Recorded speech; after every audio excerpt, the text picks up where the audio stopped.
بسم اللہ والصلاۃ والسلام علی رسول اللہ صلی اللہ علیہ وسلم۔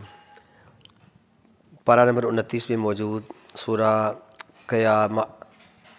ترتیب قرأت کے اعتبار سے یہ قرآن پاک کی سورہ نمبر 75، ترتیب نزولی کے اعتبار سے یہ سورہ نمبر 31 ہے۔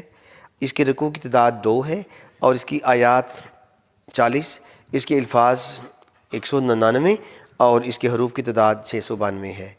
صحابہ ذی وقار، اس سورہ مبارکہ کے اندر اللہ پاک نے، جیسا کہ اس کے ٹائٹل سے ظاہر ہو رہا ہے کہ یہ اللہ پاک نے قیامت کا ذکر فرمایا ہے۔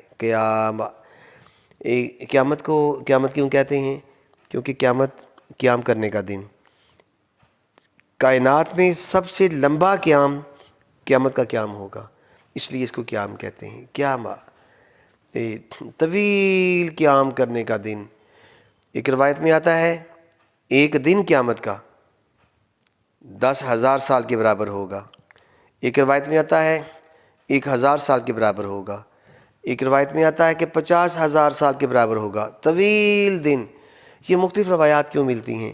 وہ بھائی جو بڑے بدبخت ہوں گے ان کو وہ دن 50,000 سال کے برابر لمبا دکھائی دے گا، اور جو ذرا کم ہوں گے ان کسی کو 10,000 سال کے برابر دن دکھائی دے گا، سجھائی دے گا، اور کسی کو یہ 1,000 سال کے برابر ہوگا۔ اور جو مومنین ہوں گے، نیک لوگ ہوں گے، وہ اللہ کے دیدار میں محو ہو چکے ہوں گے، اور انہیں ایسے لگے گا جیسے عصر کی نماز سے لے کے مغرب کی اذان تک کا وقفہ ہوتا ہے، مومنین کو ایسے دن لگے گا۔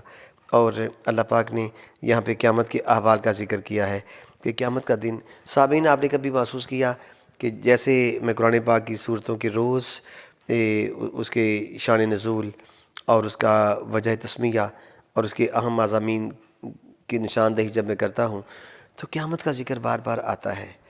کبھی آپ نے غور کیا قرآن پاک کا شاید ہی کو پارہ ایسا ہو جس میں آخرت یا قیامت کا ذکر نہ کیا گیا ہو، جہنم سے ڈرایا نہ گیا ہو، جنت کی نعمتوں کا ذکر نہ کیا گیا ہو۔ اجمالاً، اشارتاً، کنایتاً، مفصلاً اللہ پاک نے قیامت کا ذکر کیا ہے، جنت کا ذکر کیا ہے، جہنم کی وعیدیں دی ہیں۔ صحابہ ذی وقار ایسے کیوں ہے؟ اصل بات یہ ہے کہ اللہ پاک بتانا چاہتے ہیں یہ زندگی جو میں نے آپ کو دنیا میں دی ہے نا، دنیا بھی عارضی ہے، یہ زندگی بھی عارضی ہے۔ آخرت باقی ہے، آخرت کی زندگی بھی باقی ہے، بقا والی ہے۔ جنت میں بیماری نہیں ہوگی، ہمیشہ صحت رہے گی۔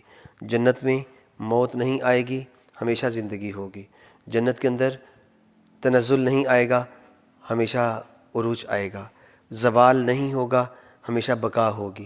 تو اس لیے اللہ پاک فرماتے ہیں اے لوگو، اپنی اس دنیاوی زندگی کو بنانے کے لیے اپنی اخروی زندگی تباہ نہ کر لو، قیامت کا فکر کرو، اپنی آخرت کا فکر کرو۔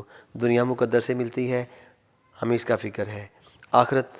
آخرت کے لیے محنت کرنا پڑے گی، ہم نے اسے نصیب پہ چھوڑ دیا ہے؟